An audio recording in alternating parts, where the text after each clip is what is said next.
बोलो उमापति महादेव की जय। प्रिय भक्तों, प्राचीन समय की बात है। भारतवर्ष के एक सुंदर और समृद्ध नगर में राजा मंगलदेव राज्य करते थे। राजा मंगलदेव का यश चारों दिशाओं में फैला हुआ था। उनका राज्य धन और धान्य से भरा हुआ था। प्रजा अपने राजा से बहुत प्रेम करती थी, क्योंकि राजा मंगलदेव अपनी प्रजा को अपनी संतान की तरह मानते थे। उनके खजाने में किसी भी चीज की कमी नहीं थी। बड़े बड़े महल, हाथी, घोड़े और नौकर चाकर हर समय उनकी सेवा में लगे रहते थे। लेकिन कहते हैं ना कि ईश्वर किसी को भी सब कुछ नहीं देता। राजा मंगलदेव के जीवन में भी एक बहुत बड़ा दुख था। राजा के पास सब कुछ था, लेकिन उनके आंगन में किलकारियां गूंजने वाला कोई नहीं था। राजा मंगलदेव निसंतान थे। विवाह के कई वर्ष बीत जाने के बाद भी उन्हें संतान का सुख नहीं मिला था। संतान न होने का दुख राजा को अंदर ही अंदर खाए जा रहा था। राजा ने एक नहीं बल्कि 3 विवाह किए थे। उनकी 3 रानियां थीं और तीनों ही रूप और गुण में एक से बढ़कर एक थीं। लेकिन दुर्भाग्यवश तीनों रानियों में से किसी को भी संतान का सुख प्राप्त नहीं हुआ। बड़े बड़े वैद्यों और हकीमों ने राजा और रानियों का उपचार किया। कई साधु संतों ने यज्ञ और अनुष्ठान करवाए, लेकिन राजा की गोद सूनी की सूनी ही रही।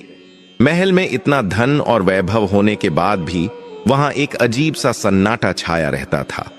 राजा जब भी अपने महल की बालकनी में खड़े होकर नगर की ओर देखते और अपनी प्रजा के बच्चों को गलियों में खेलते और दौड़ते हुए देखते, तो उनकी आंखों में आंसू आ जाते। वह सोचते कि मेरे बाद इस विशाल राज्य का उत्तराधिकारी कौन होगा, कौन मेरी प्रजा की देखभाल करेगा। यह चिंता उन्हें दिन रात सताती रहती थी। तीनों रानियां भी अपनी सूनी गोद को लेकर बहुत दुखी रहती थीं। लेकिन धीरे धीरे उनके स्वभाव में एक कड़ुवाहट आने लगी थी। वे अपनी इस कमी को छिपाने के लिए अक्सर खुद को श्रृंगार और राजसी ठाठ बांट में व्यस्त रखने लगी थीं।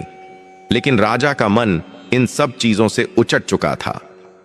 एक दिन राजा मंगलदेव का मन बहुत उदास था।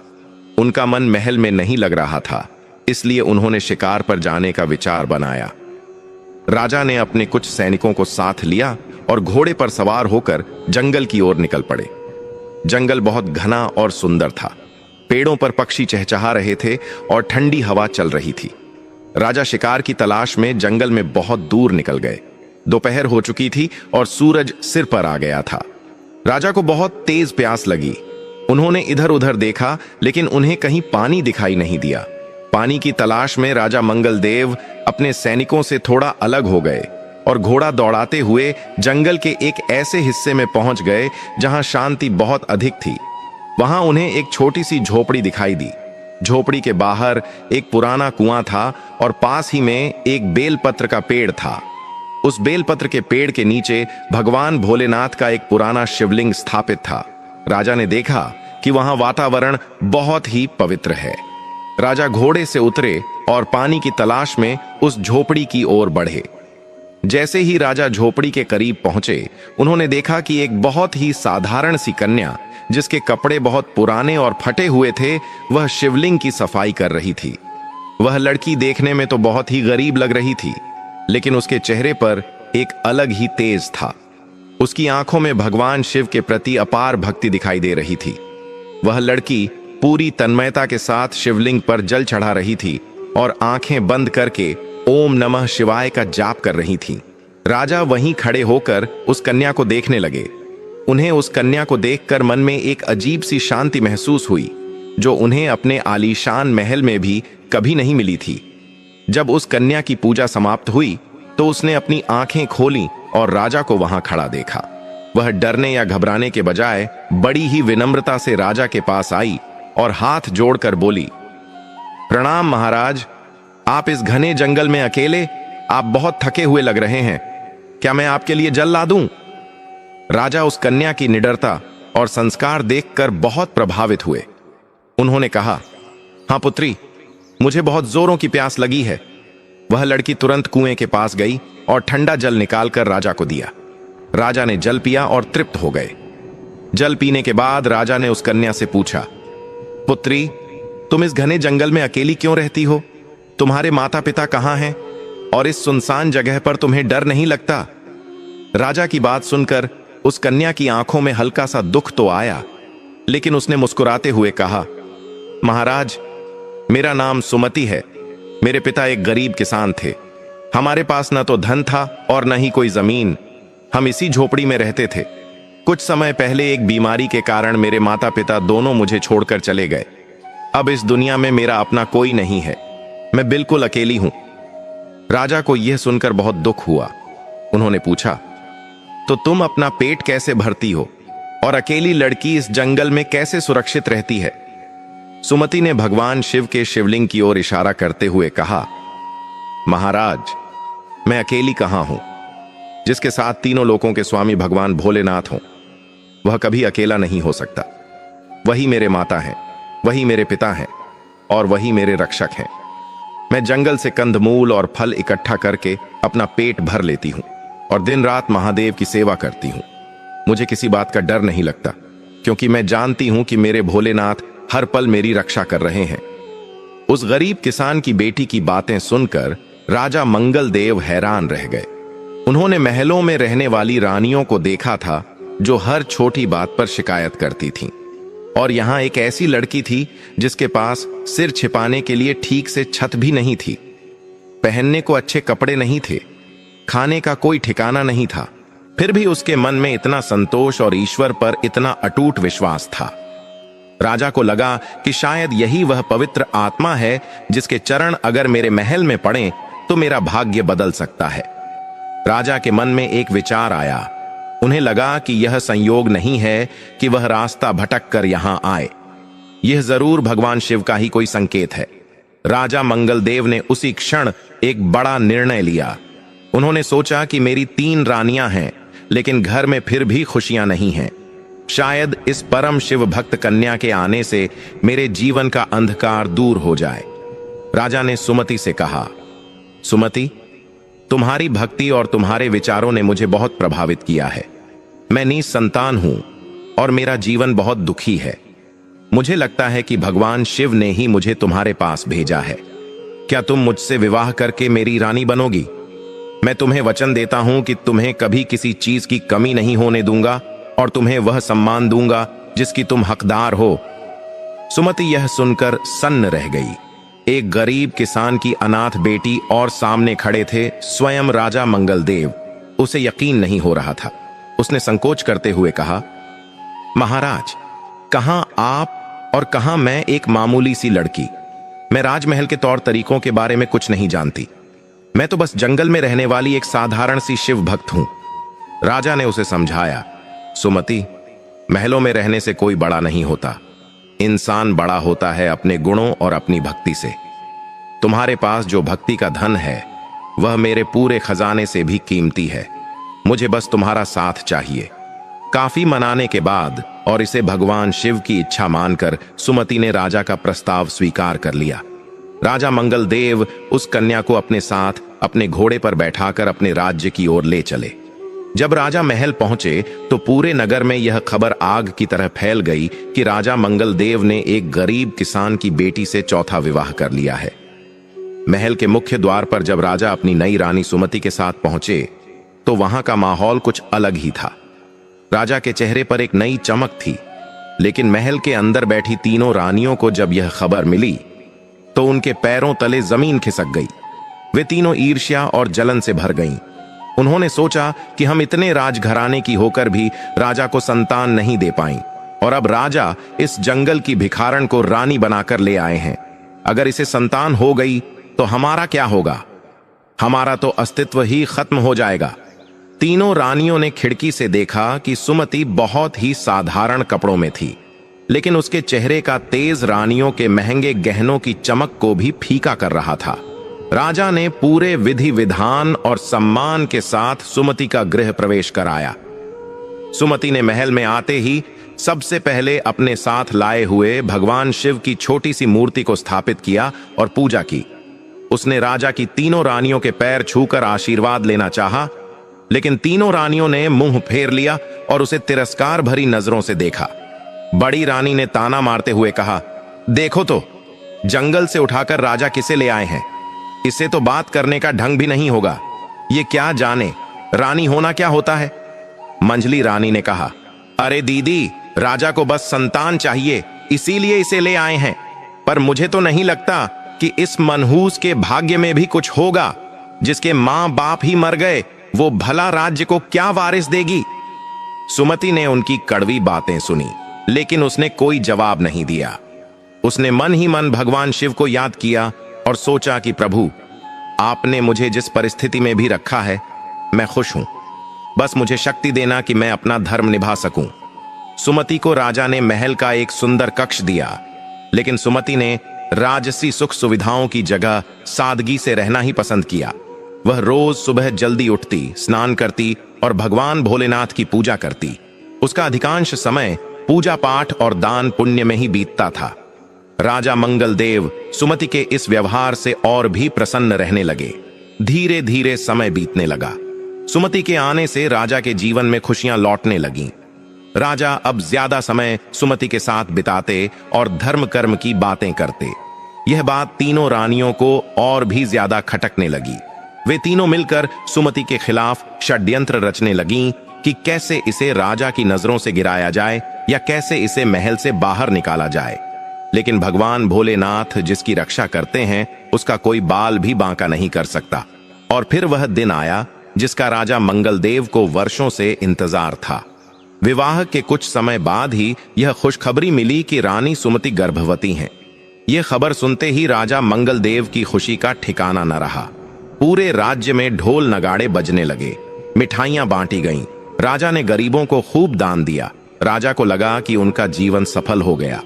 उन्होंने सुमति से कहा, सुमति, तुम मेरे जीवन में साक्षात लक्ष्मी बनकर आई हो। तुम्हारी शिव भक्ति ने वह कर दिखाया जो कोई नहीं कर सका। लेकिन जहां एक तरफ पूरे महल में खुशियां थीं, वहीं दूसरी तरफ तीनों रानियों के कक्ष में मातम छाया हुआ था। उनकी जलन अब नफरत में बदल चुकी थी। वे तीनों एक साथ बैठीं और उन्होंने कसम खाई कि वे सुमति के बच्चे को दुनिया में नहीं आने देंगी, या अगर वह आ भी गया तो उसे जिंदा नहीं रहने देंगी। उन्हें डर था कि अगर सुमति का बेटा हुआ तो वह राजा बन जाएगा और वे तीनों रानियां दासी बनकर रह जाएंगी। ईर्ष्या की आग में जलती हुई तीनों रानियां अब एक भयानक योजना बनाने लगीं। उन्हें पता नहीं था कि वे किसके खिलाफ खड़ी हैं। वे उस शक्ति को चुनौती दे रही थीं जो काल का भी काल है, यानी महाकाल। सुमति अपनी भक्ति में मग्न थी और अपने गर्भ में पल रहे शिशु के लिए रोज भोलेनाथ से प्रार्थना करती थी। उसे इस बात का बिल्कुल भी अंदाजा नहीं था कि उसके अपने ही घर में उसकी सौतने उसके और उसके बच्चे के लिए मौत का जाल बुन रही है। महलों के अंदर की दीवारें बहुत मोटी होती हैं, लेकिन षड्यंत्र की आवाजें फिर भी बाहर नहीं आ पाती। तीनों रानियों के मन में सुमति और उसके आने वाले बच्चे के लिए जहर भर चुका था। वे नहीं चाहती थीं कि उस गरीब घर की बेटी का बेटा इस राज्य का राजा बने। उधर राजा मंगलदेव इन सब बातों से बिल्कुल अनजान थे। वे तो बस आने वाले नन्हे मेहमान के स्वागत की तैयारियों में लगे हुए थे।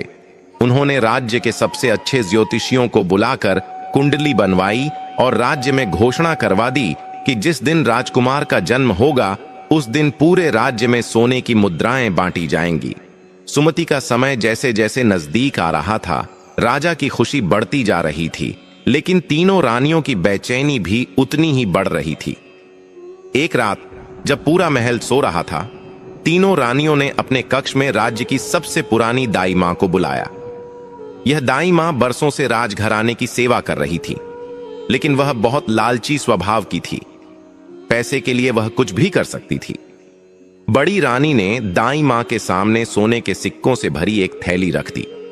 सोने की चमक देखकर दाई मां की आंखें फटी की फटी रह गईं। बड़ी रानी ने कठोर आवाज में कहा, दाई मां, यह तो बस एक छोटी सी भेंट है। अगर तुम हमारा काम कर दोगी तो तुम्हें इतना धन देंगी कि तुम्हारी आने वाली 7 पीढ़ियां बैठकर खाएंगी। दाई मां ने लालच में आकर पूछा, हुकुम कीजिए महारानी, मुझे क्या करना होगा?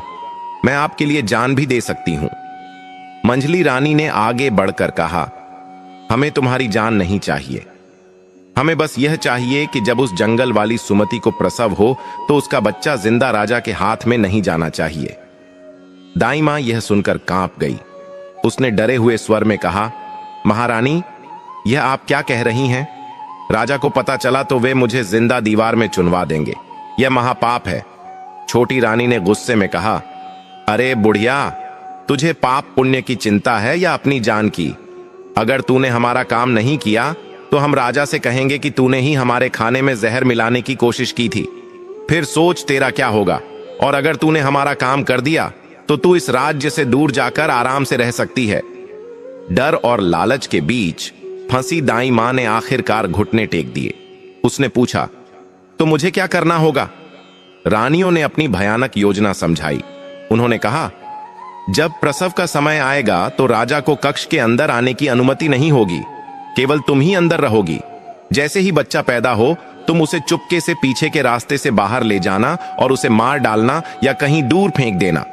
और राजा से कह देना कि सुमति ने इंसान के बच्चे को नहीं बल्कि एक पत्थर को जन्म दिया है।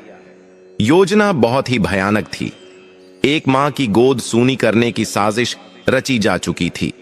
उधर सुमति अपने कक्ष में बैठी भगवान भोलेनाथ का ध्यान कर रही थी। उसे अचानक एक अजीब सी घबराहट महसूस हुई।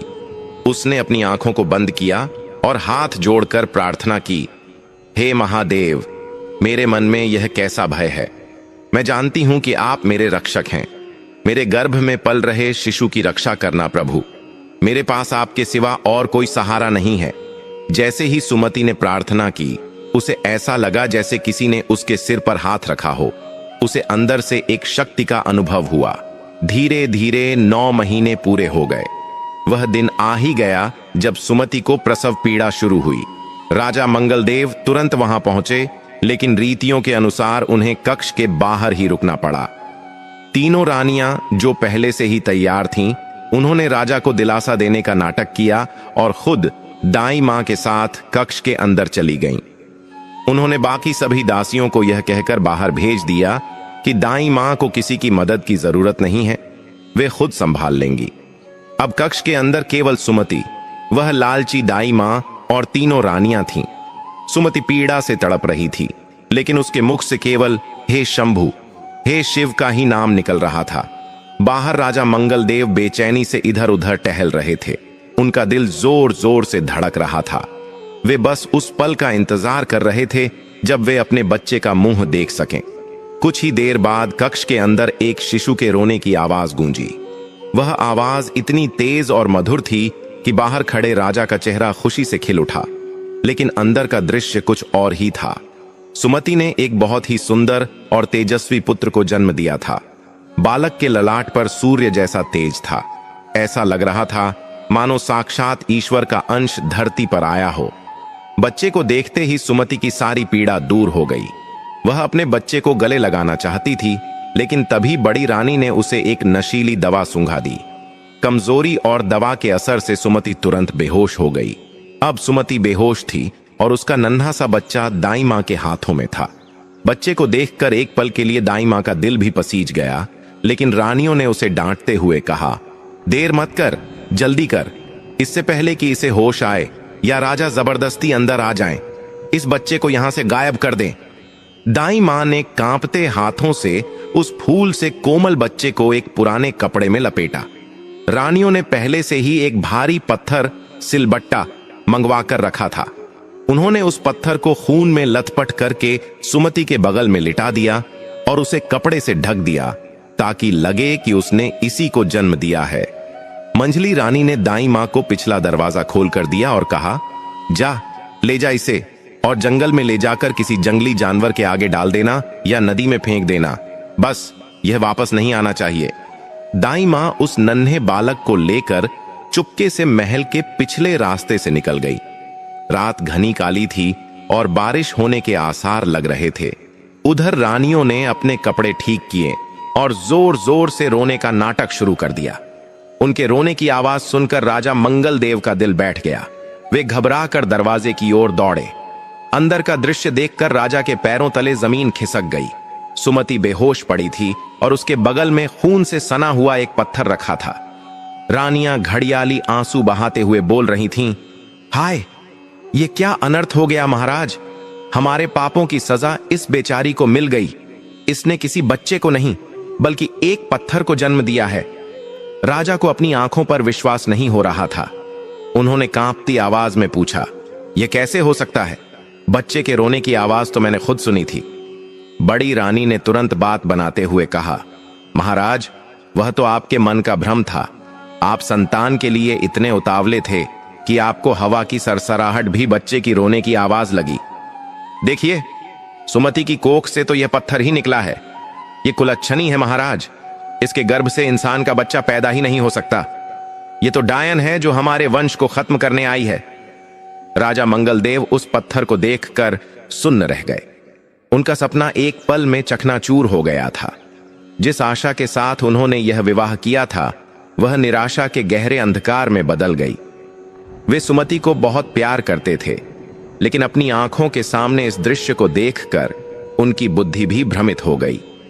रानियों ने राजा के दिमाग में जहर घोलना शुरू कर दिया।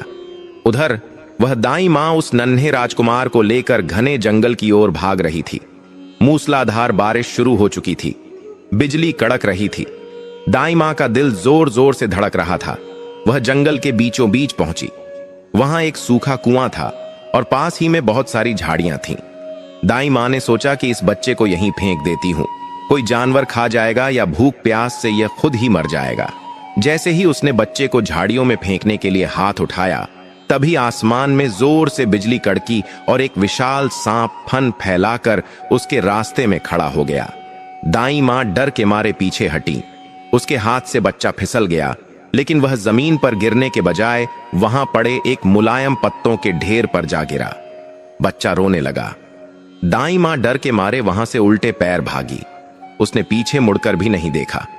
उसे लगा कि सांप बच्चे को डस लेगा और उसका काम तमाम हो जाएगा। वह वापस महल पहुंची और रानियों को बताया कि उसने काम तमाम कर दिया है। रानियां यह सुनकर बहुत खुश हुईं। उन्होंने दाई मां को खूब सारा धन देकर विदा कर दिया। अब उन्हें लगा कि उनका कांटा हमेशा के लिए निकल गया है, लेकिन वे मूर्ख थीं। वे नहीं जानती थीं कि जिसे मारने वाले हजार हों, अगर उसे बचाने वाला एक महाकाल हो तो उसका कोई बाल भी बांका नहीं कर सकता। जंगल में वह नन्हा बालक अकेला पड़ा रो रहा था। बारिश की बूंदें उस पर गिर रही थीं। तभी एक चमत्कार हुआ। वही नाग देवता जिसने दाई मां को डराया था, वह उस बालक के पास आया। लेकिन उसने बालक को डसा नहीं, बल्कि अपना विशाल फन फैलाकर उस बालक के ऊपर छत्र बना लिया, ताकि बारिश की बूंदें उस नन्हे शिशु पर न गिरें। भगवान भोलेनाथ की लीला अपरंपार थी। जिस बच्चे को उसकी सौतेली माओ ने मरने के लिए फेंक दिया था, उसकी रक्षा के लिए स्वयं प्रकृति और नाग देवता आ गए थे। महल में सुमति को जब होश आया तो उसने अपने पास बच्चे को न पाकर मेरा बच्चा चिल्लाना शुरू कर दिया। उसने राजा को पास खड़े देखा और पूछा, महाराज, मेरा पुत्र कहां है? मैंने उसकी आवाज सुनी थी। मुझे मेरा बेटा दीजिए। राजा ने नम आंखों से उस पत्थर की ओर इशारा किया और भारी मन से कहा, सुमति, दुर्भाग्य हमारा पीछा नहीं छोड़ रहा। तुमने किसी बालक को नहीं, इस पत्थर को जन्म दिया है। सुमति ने उस पत्थर को देखा और चीख पड़ी, नहीं, यह झूठ है, यह षड्यंत्र है। मैंने एक जीवित बालक को जन्म दिया था। मुझे याद है, मैंने उसकी किलकारी सुनी थी। महाराज, विश्वास कीजिए, मेरी रानियों ने मेरे बच्चे को चुरा लिया है।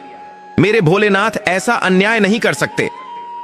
सुमति राजा के पैरों में गिरकर गिड़गिड़ाने लगी, लेकिन रानियों ने राजा को घेर लिया और कहा, देखिए महाराज, यह अब पागल हो गई है। यह हम पर इल्जाम लगा रही है। एक तो इसने पत्थर को जन्म दिया, ऊपर से यह हम कुलीन रानियों पर कीचड़ उछाल रही है। इसे तुरंत महल से निकाल देना चाहिए, वरना इसका साया महल पर और भी मुसीबतें लाएगा। राजा मंगलदेव धर्म संकट में फंस गए थे। एक तरफ उनकी प्रिय पत्नी सुमति थी, जिसका रो रो कर बुरा हाल था, और दूसरी तरफ उनकी 3 रानियां और आंखों देखा सच पत्थर था।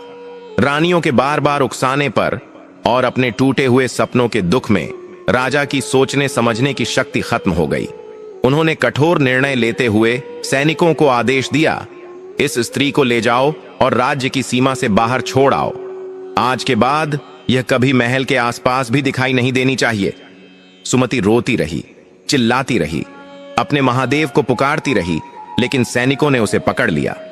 उसे धक्के मारकर महल से बाहर निकाल दिया गया। वह बेचारी जिसने अभी अभी बच्चे को जन्म दिया था, शरीर से कमजोर और मन से हारी हुई, उसी अंधेरी रात और तेज बारिश में महल के बाहर अकेली खड़ी रह गई। लेकिन सुमति टूटी नहीं थी। उसने महल की ओर आखिरी बार देखा और फिर आसमान की ओर हाथ उठाकर बोली, हे महादेव, अगर मैंने सच्चे मन से आपकी भक्ति की है तो मेरे पुत्र की रक्षा करना। आज दुनिया ने मुझे ठुकरा दिया है, मेरे पति ने मुझे त्याग दिया है, लेकिन मुझे पता है कि आप मेरा त्याग नहीं करेंगे।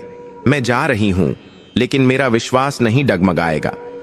अंधेरी रात, घनघोर बारिश और बादलों की गरज के बीच सुमति राजमहल के उस विशाल दरवाजे से बाहर निकल चुकी थी, जिस दरवाजे से वह कभी रानी बनकर डोली में बैठकर अंदर गई थी।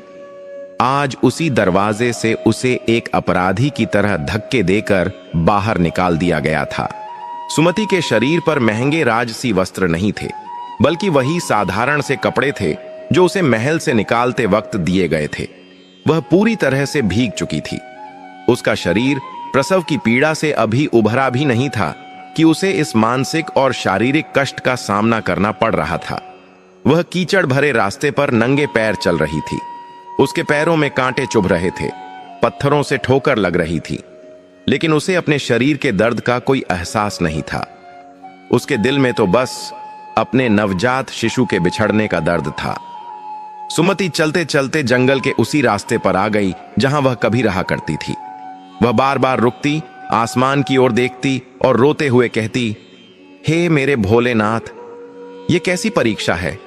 मैंने जीवन भर आपकी सेवा की, कभी किसी का बुरा नहीं चाहा, फिर मेरे साथ ऐसा क्यों हुआ। मेरी कोख को पत्थर कहने वाले लोग यह नहीं जानते कि मैंने एक सूर्य जैसे तेजस्वी बालक को जन्म दिया था। प्रभु, मुझे अपने लिए कुछ नहीं चाहिए, बस मेरे उस अबोध बालक की रक्षा करना। वह कहां होगा, किस हाल में होगा। उसे भूख लगी होगी, उसे ठंड लग रही होगी।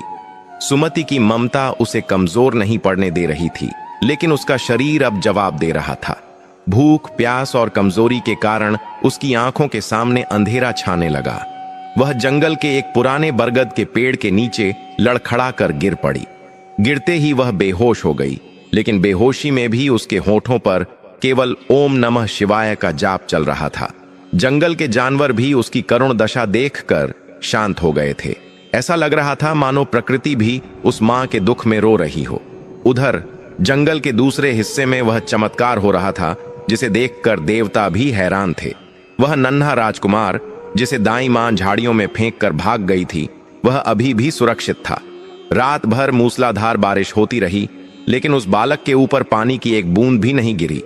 वह विशाल नाग देवता पूरी रात अपना फन फैलाकर उस बालक के ऊपर छत्र बनकर बैठे रहे।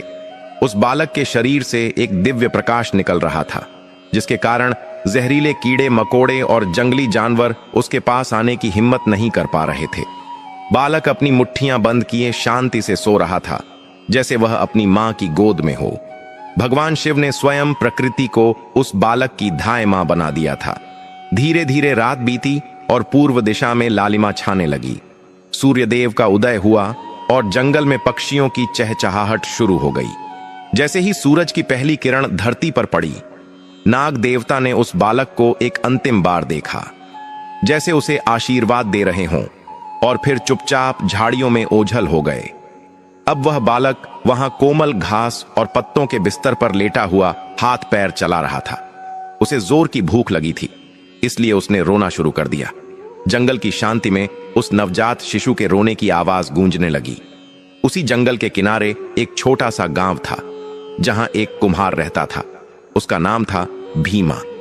भीमा और उसकी पत्नी राधा बहुत ही नेक और धार्मिक थे। वे मिट्टी के बर्तन बनाकर अपना जीवन चलाते थे, लेकिन उनके जीवन में भी वही दुख था जो राजा मंगलदेव के जीवन में था।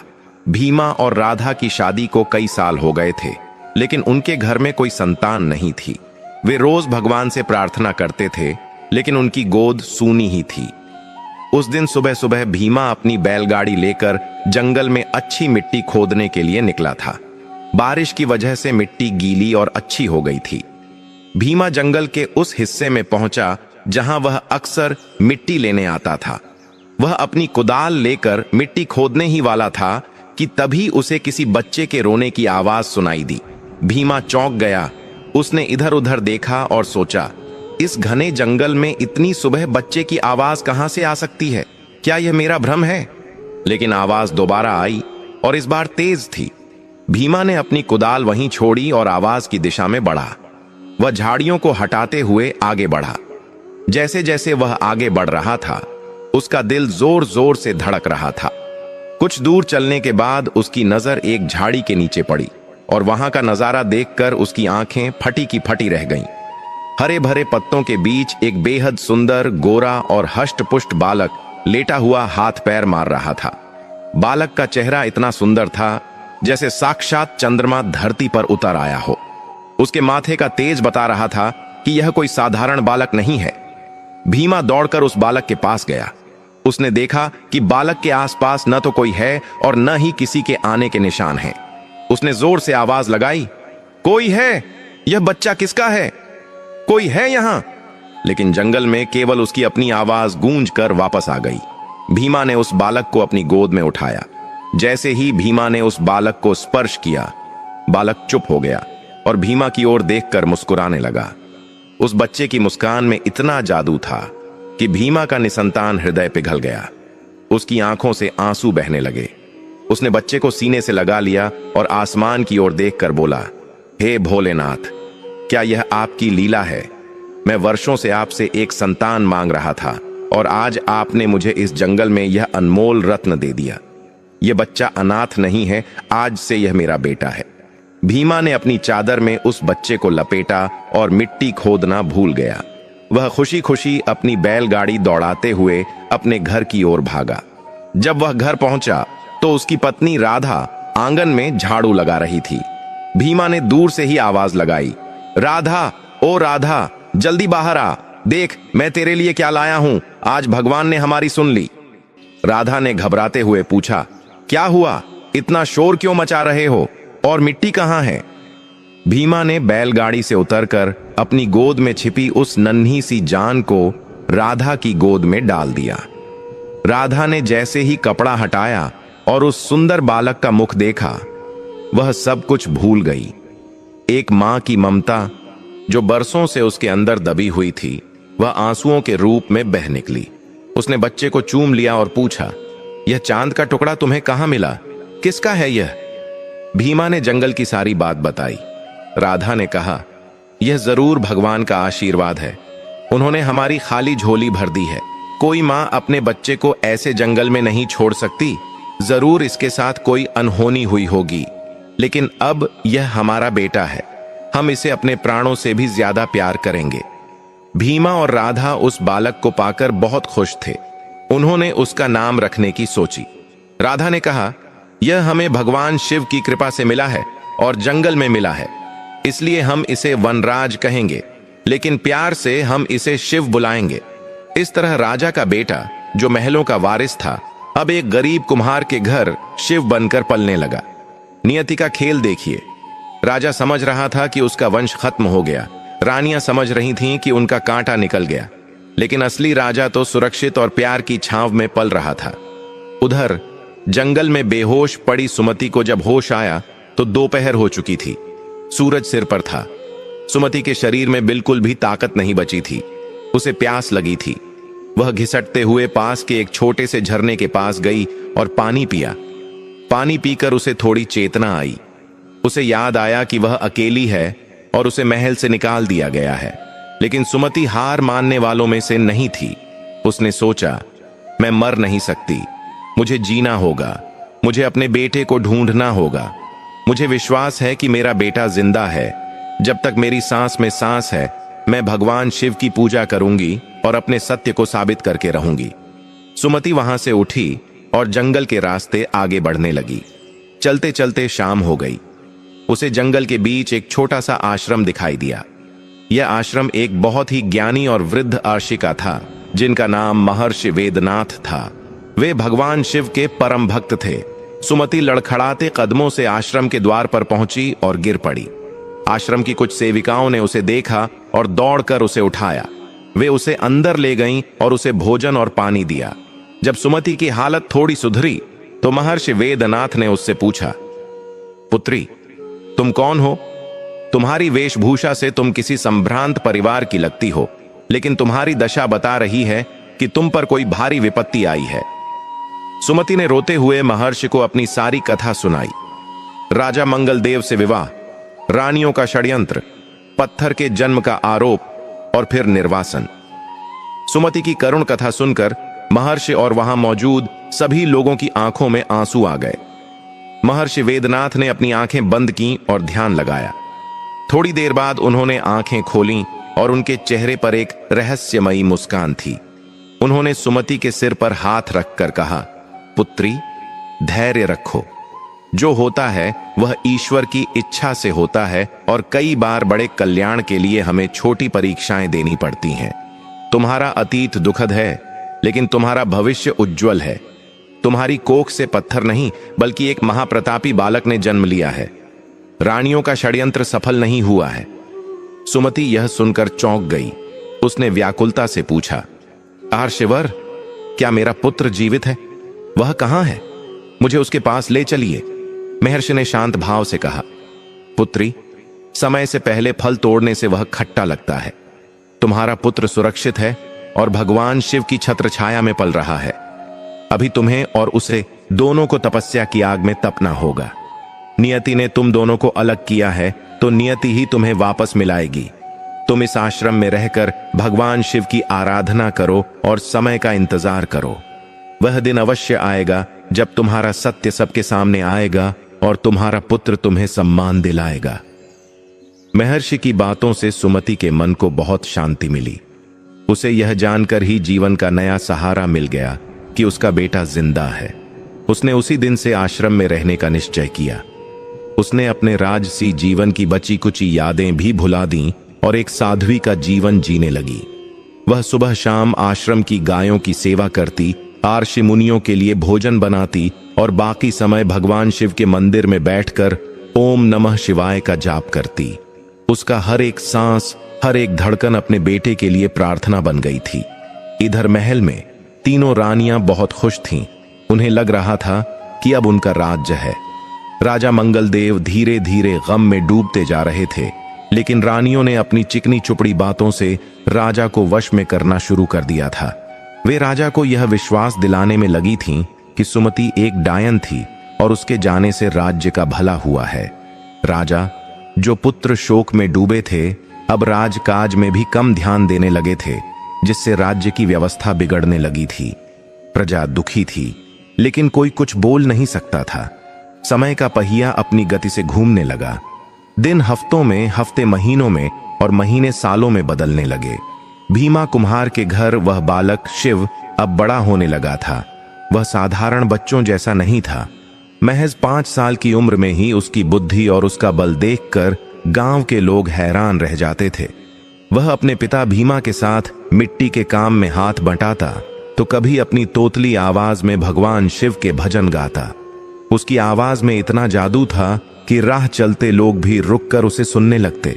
भीमा और राधा ने उसे कभी यह महसूस नहीं होने दिया कि वह उनका सगा बेटा नहीं है, लेकिन शिव के अंदर कुछ ऐसा था जो उसे बार बार जंगल के उस पुराने शिव मंदिर की ओर खींचता था जहां कभी उसकी असली मां पूजा किया करती थी।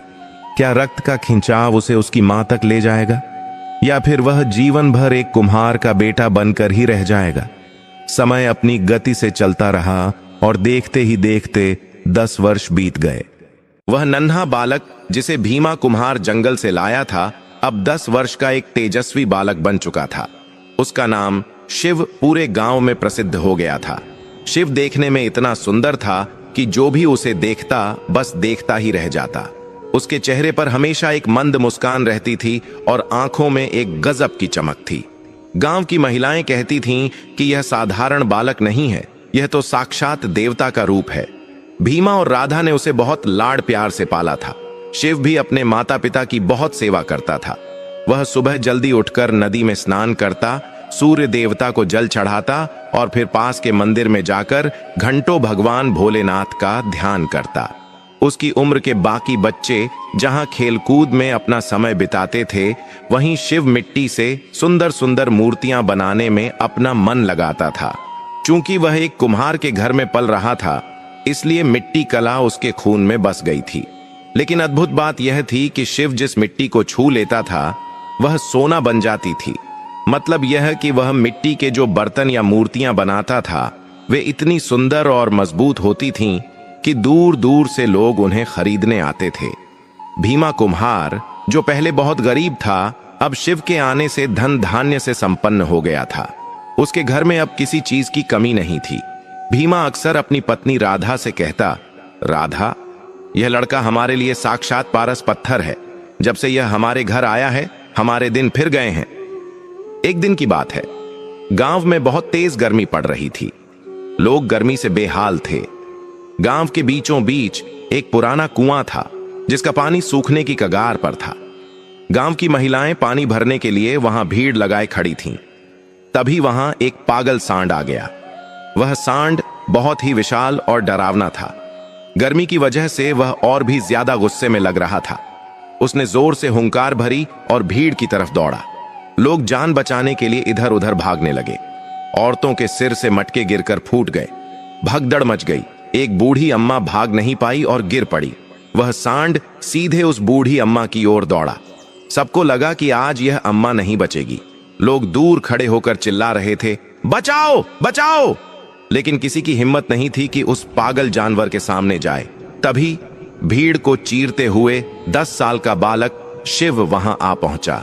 उसने देखा कि सांड उस बूढ़ी अम्मा को मारने ही वाला है। शिव ने पल भर की भी देरी नहीं की। वह बिजली की गति से दौड़ा और सांड के सामने जाकर खड़ा हो गया।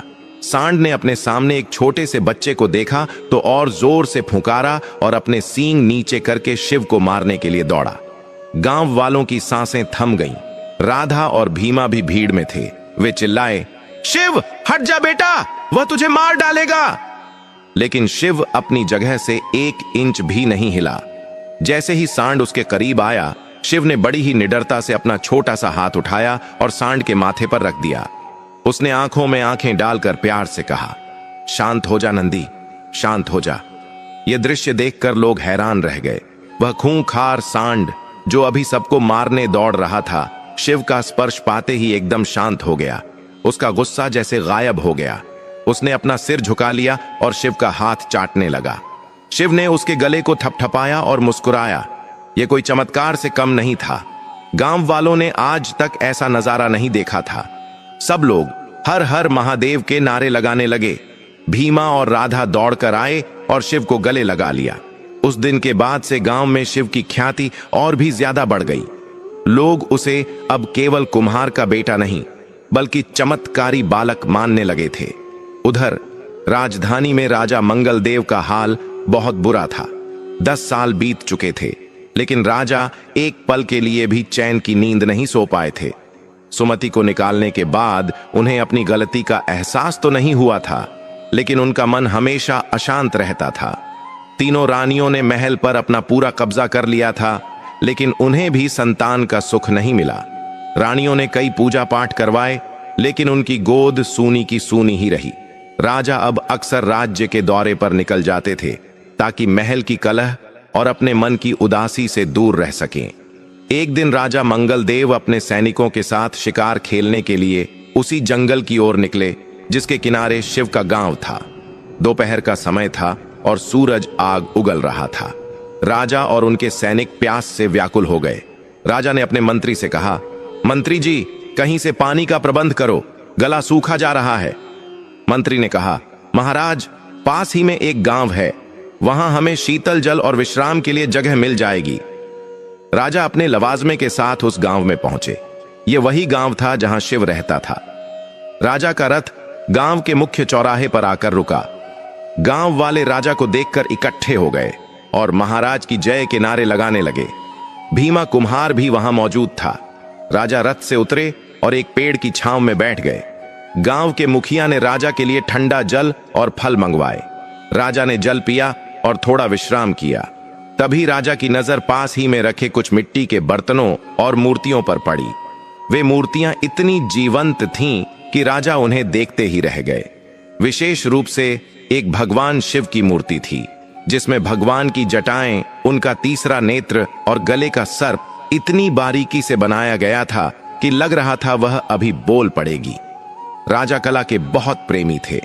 उन्होंने मुखिया से पूछा, मुखिया जी, आपके गांव में ऐसा कौन सा कलाकार है जिसने यह अद्भुत मूर्ति बनाई है? मैंने अपने जीवन में देश विदेश की कई कलाकृतियां देखी हैं, लेकिन मिट्टी में ऐसी जान फूंकने वाला कलाकार आज तक नहीं देखा। मुखिया ने हाथ जोड़कर भीमा को आगे बुलाया और कहा, महाराज, यह कलाकारी इस भीमा कुम्हार के बेटे शिव की है। वह अभी बालक ही है, लेकिन उसके हाथों में जादू है। राजा ने उत्सुकता से कहा, उस बालक को बुलाओ, मैं उससे मिलना चाहता हूं। भीमा दौड़कर घर गया और शिव को बुला लाया। शिव उस समय मिट्टी में सना हुआ था, लेकिन उसका चेहरा चमक रहा था। जैसे ही शिव राजा के सामने आया, राजा मंगलदेव उसे देखते ही सुन्न रह गए। उन्हें ऐसा लगा जैसे उन्होंने इस चेहरे को पहले कहीं देखा है। शिव की आंखों में वही तेज था जो कभी राजा की आंखों में हुआ करता था। राजा के दिल में एक अजीब सी हलचल हुई। एक ऐसा खिंचाव महसूस हुआ जो उन्होंने आज तक किसी के लिए महसूस नहीं किया था। खून ने खून को पहचान लिया था, लेकिन अज्ञानता का पर्दा अभी भी पड़ा हुआ था। शिव ने बड़ी ही शिष्टता से हाथ जोड़कर राजा को प्रणाम किया और कहा, प्रणाम महाराज, आपने इस छोटे से सेवक को याद किया। शिव की आवाज में भी वही गंभीरता और मिठास थी जो राजा मंगलदेव की जवानी में थी। राजा ने भावुक होकर शिव को पास बुलाया और उसके सिर पर हाथ रखा। राजा ने पूछा, पुत्री, क्षमा करना पुत्र, तुम्हारा नाम क्या है और तुमने इतनी कम उम्र में यह हुनर कहां से सीखा? शिव ने मुस्कुराते हुए कहा, महाराज, मेरा नाम शिव है और यह हुनर मैंने कहीं से सीखा नहीं। यह तो मेरे आराध्य भगवान भोलेनाथ की कृपा है। मैं जब आंखें बंद करता हूं तो मुझे उनका रूप दिखाई देता है और मेरे हाथ बस उसी रूप को मिट्टी में उतार देते हैं। इतनी छोटी उम्र में इतनी बड़ी बात सुनकर राजा चकित रह गए। उन्होंने शिव से कहा, पुत्री नहीं, पुत्र शिव, तुम्हारी बातों में ज्ञान है और कला में जादू। क्या तुम मेरे साथ मेरे महल चलोगे? मैं तुम्हें वहां राजमूर्तिकार बनाना चाहता हूं। तुम्हें वहां किसी चीज की कमी नहीं होगी। भीमा कुम्हार यह सुनकर घबरा गया।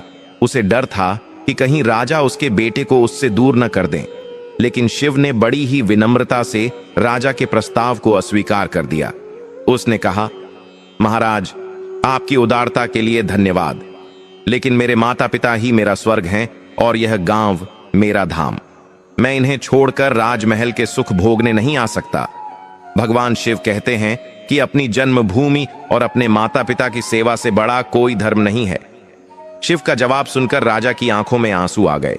उन्हें अपनी रानियों की याद आ गई जो केवल सुख और सत्ता की भूखी थीं, और यहां एक कुम्हार का बेटा था जो राजपाट के सुख को अपने माता पिता के लिए ठुकरा रहा था।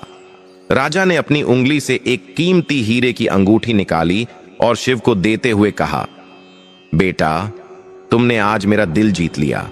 तुम महल नहीं आ सकते, कोई बात नहीं, लेकिन यह भेंट स्वीकार करो और याद रखना, जिस दिन भी तुम्हें किसी चीज की जरूरत हो, राजा मंगलदेव के दरवाजे तुम्हारे लिए हमेशा खुले रहेंगे। शिव ने वह अंगूठी स्वीकार की और राजा के पैर छुए। राजा भारी मन से वहां से विदा हुए। रथ में बैठते समय भी उनकी नजरें शिव पर ही टिकी थीं। उन्हें बार बार लग रहा था कि वह कुछ अपना, बहुत अपना, पीछे छोड़कर जा रहे हैं। जब राजा महल पहुंचे तो उनके चेहरे पर एक अलग ही शांति थी। उन्होंने तीनों रानियों को उस बालक के बारे में बताया। राजा ने कहा, रानियों, आज मैं एक ऐसे बालक से मिला जिसका तेज सूर्य जैसा है। अगर मेरा पुत्र जीवित होता तो शायद उसी की तरह होता। यह सुनते ही तीनों रानियों के कान खड़े हो गए। तेजस्वी बालक, 10 साल की उम्र, गांव का कुम्हार, ये सब बातें सुनकर बड़ी रानी का माथा ठनका। उसने बाकी दोनों रानियों को इशारे से बुलाया। जब राजा सो गए तो तीनों रानियां एकांत में मिलीं। बड़ी रानी ने डर और गुस्से में कहा, तुमने सुना राजा ने क्या कहा? 10 साल का लड़का, और वह भी उसी जंगल के पास वाले गांव में। कहीं यह वही लड़का तो नहीं जिसे हमने मरवाने के लिए भेजा था? मंझली रानी ने कहा, दीदी, ऐसा कैसे हो सकता है? दाई माँ ने तो कहा था कि उसने काम तमाम कर दिया, और अगर वह जिंदा भी होता तो अब तक जंगल के जानवरों ने उसे खा लिया होता। छोटी रानी ने कहा, लेकिन अगर वह जिंदा हुआ तो? राजा का बार बार उस गांव में जाना और उस लड़के से मिलना हमारे लिए खतरे की घंटी है। खून का खिंचाव बहुत बुरा होता है। अगर राजा को पता चल गया कि वह उनका ही बेटा है तो हमारा क्या होगा? तीनों रानियां फिर से डर के साए में आ गईं। उन्होंने तुरंत उसी पुरानी दाई मां को बुलवाने का फैसला एक किया, या फिर अपने सबसे भरोसेमंद और क्रूर सेनापति काल भैरव को उस गांव में जांच के लिए भेजने की योजना बनाई। उधर गांव में शिव उस हीरे की अंगूठी को देख रहा था। उसे धन का कोई लालच नहीं था। उसने वह अंगूठी अपने पिता भीमा को दे दी और कहा, पिताजी, इसे आप रखिए, इससे हम गांव के गरीब लोगों की मदद करेंगे। भीमा ने शिव को गले लगा लिया, लेकिन उसके मन में एक डर बैठ गया था। वह जानता था कि शिव साधारण बालक नहीं है, और जिस तरह राजा ने उसे देखा, उससे भीमा को लगने लगा था कि कहीं वह दिन तो पास नहीं आ रहा जब उसे अपने बेटे को खोना पड़ेगा। महल में तीनों रानियों ने मिलकर एक भयानक योजना बनाई। उन्होंने राजा के सबसे क्रूर सेनापति काल भैरव को बहुत सारा धन दिया और आदेश दिया कि वह चुपके से उस गांव में जाए और शिव नाम के उस बालक को खत्म कर दे।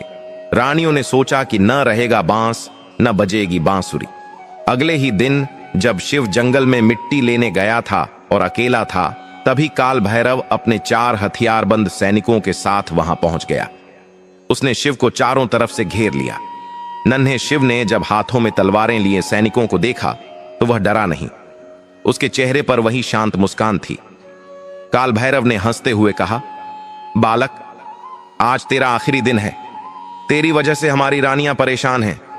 आज तुझे कोई नहीं बचा सकता। शिव ने आकाश की ओर देखा और कहा, जिसके रक्षक स्वयं महाकाल हों, उसका काल भी क्या बिगाड़ सकता है? अगर मेरी मृत्यु भगवान शिव के हाथों लिखी है तो मुझे स्वीकार है, लेकिन अगर नहीं तो तुम मेरा बाल भी बांका नहीं कर सकते। गुस्से में काल भैरव ने जैसे ही अपनी तलवार उठाई, तभी जंगल में एक भयानक आंधी चलने लगी। आसमान में काले बादल छा गए और जोर से बिजली कड़की। देखते ही देखते जिस बिल के पास शिव खड़ा था, वहां से हजारों की संख्या में काले नाग निकल आए और उन्होंने सैनिकों को घेर लिया। सैनिक डर के मारे कांपने लगे। तभी राजा मंगलदेव का रथ भी वहां आ पहुंचा। दरअसल राजा को रानियों की हरकतों पर शक हो गया था और उन्होंने अपने गुप्तचरों से पता लगा लिया था कि सेनापति कहां जा रहा है। राजा ने जब देखा कि उसका सेनापति एक निहत्थे बालक पर तलवार उठा रहा है, तो उनका क्रोध 7वें आसमान पर पहुंच गया। राजा ने गरजते हुए कहा, रुक जाओ, ये क्या अनर्थ हो रहा है? राजा को देखकर सैनिक अपनी तलवारें फेंककर घुटनों पर गिर पड़े। काल भैरव भी डर गया और उसने अपनी जान बचाने के लिए सच उगल दिया। उसने कांपते हुए कहा, महाराज, मुझे क्षमा करें। यह सब रानियों का आदेश था। उन्होंने ही 10 साल पहले भी इस बालक को पैदा होते ही मारने का आदेश दिया था, लेकिन यह बच गया। यह कोई साधारण बालक नहीं, यह आपका ही सगा पुत्र है, जिसे दाई मां ने जंगल में फेंक दिया था। यह सत्य सुनते ही राजा मंगलदेव के पैरों तले जमीन खिसक गई। वह दौड़कर शिव के पास गए और उसे गले लगा लिया। उनकी आंखों से आंसुओं की धारा बह निकली। भीमा कुम्हार भी वहां पहुंच गया था। उसने रोते हुए राजा को बताया कि कैसे उसे यह बालक जंगल में नागों की छाया में मिला था। अब सारी कड़ियां जुड़ चुकी थीं। राजा को अपना खोया हुआ बेटा मिल गया था। राजा ने शिव से पूछा, बेटा, तुम्हारी मां कहां है? क्या वह जीवित है? शिव ने हाथ जोड़कर कहा, पिताजी, मैंने सुना है कि पास ही के आश्रम में एक साध्वी रहती है, जो मुझे अक्सर छिपकर देखती हैं और रोती हैं। शायद वही मेरी मां है। राजा और शिव तुरंत महर्षि वेदनाथ के आश्रम पहुंचे। वहां सुमति भगवान शिव की पूजा कर रही थी। जैसे ही सुमति ने राजा और अपने 10 साल के बेटे को एक साथ देखा, वह समझ गई कि भोलेनाथ ने उसकी पुकार सुन ली है। राजा मंगलदेव सुमति के चरणों में गिर पड़े और रोते हुए माफी मांगने लगे। राजा ने कहा, सुमति, मैंने तुम्हारे साथ बहुत बड़ा अन्याय किया। मैं अंधा हो गया था, मुझे माफ कर दो। आज हमारे बेटे ने और भगवान शिव की कृपा ने मेरी आंखें खोल दी हैं। सुमति ने राजा को उठाया और कहा, स्वामी, इसमें आपका कोई दोष नहीं। यह सब तो विधि का विधान था। अंत भला तो सब भला। मां, पिता और बेटे का मिलन देखकर वहां मौजूद हर व्यक्ति की आंखें नम हो गईं। पूरा परिवार फिर से एक हो गया। राजा मंगलदेव सुमति और शिव को पूरे सम्मान के साथ गाजे बाजे के साथ वापस महल लेकर गए। महल पहुंचते ही राजा ने सबसे पहले उन तीनों दुष्ट रानियों और दाई मां को बंदी बनाने का आदेश दिया और उन्हें उम्र कैद की सजा सुनाकर काल कोठरी में डलवा दिया। शिव का युवराज के रूप में राज्याभिषेक किया गया। शिव ने बड़े होकर अपने माता पिता की खूब सेवा की और एक न्यायप्रिय राजा बना। भीमा कुम्हार और उसकी पत्नी को भी राजमहल में विशेष स्थान दिया गया, क्योंकि उन्होंने ही राजकुमार का पालन पोषण किया था।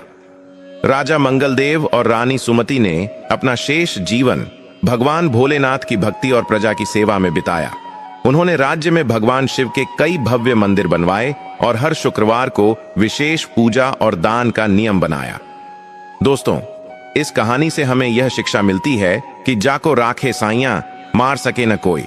अर्थात जिसकी रक्षा स्वयं ईश्वर करते हैं, उसका दुनिया की कोई भी ताकत कुछ नहीं बिगाड़ सकती। सत्य परेशान हो सकता है, लेकिन पराजित नहीं। जिस तरह भगवान भोलेनाथ ने सुमति की भक्ति की लाज रखी और एक गरीब घर की बेटी को उसका खोया हुआ सम्मान और पुत्र वापस दिलाया, उसी तरह जो मनुष्य सच्चे मन से और धैर्य के साथ ईश्वर पर विश्वास रखता है, उसके जीवन के सारे दुख एक दिन जरूर खत्म होते हैं।